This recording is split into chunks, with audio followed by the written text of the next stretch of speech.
And Lonnie, when she invited me to the colony, she was really testing me. Because she's from Kentucky, she hated revenuers. She says, where I come from, we shoot people like you. and so she was always testing me, would I be willing to quit my job, just give up everything? And the irony of that too, I was just about to get a pretty big promotion. When I walked into my supervisor's office, I said, Bill, I'm going to quit. And he said, what? He said, you're getting a promotion this month. I said, I know, but and I had to explain to him what I'm going to do. I said, if I don't take a crack at this, one of these days, when I'm 60 years old, I'm going to get up and kick my ass. I got to do it. I got to do it. Even if I fail, I got to do it. Because I don't want to be like a lot of people say, I should have done it. I said, if I, and he didn't know I was writing on the side or learning, trying to be a writer. And then he told me about his own life. He could have been a teacher at the SC, but his job came as a supervisor there, as an internal revenue agent. And he said, I should have done it. So when I told him, I don't want to get up one morning and say I should have done it.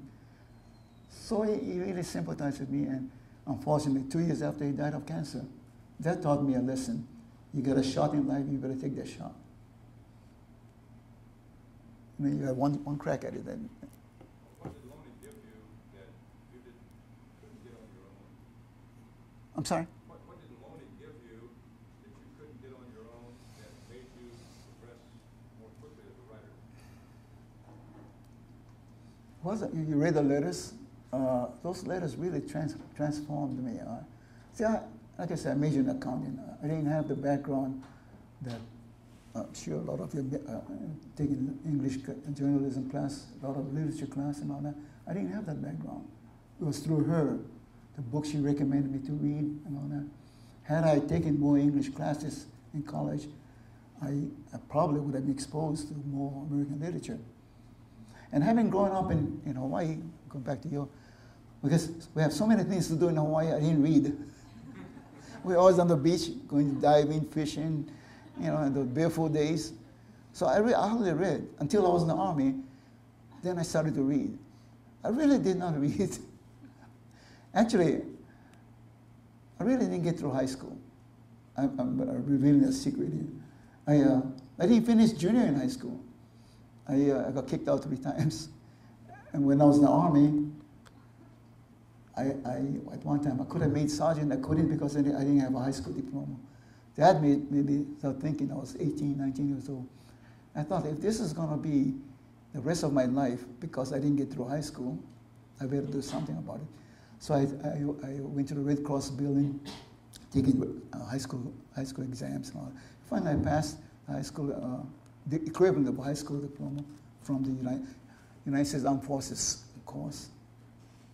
I couldn't go back to Hawaii because we were so busy playing on the beach all the time. And another thing, when you come from a warm climate, you don't read too much. The people in Illinois read 10 times more than we do in Hawaii. By the way, what are you doing here? You going to school here? No, I teach here. Oh, you teach? Yeah. I'd like to talk to you later. Anyway. But I learned that people that come from a cold country read more than us from Hawaii. Or I say us as me, people like me. Because there's so many things to do. Whereas in the cold country, the winter months, what do? You read a lot, which is quite beneficial. So in California too, not as bad as Hawaii, but in California too, people don't read that much. There's too many things to do.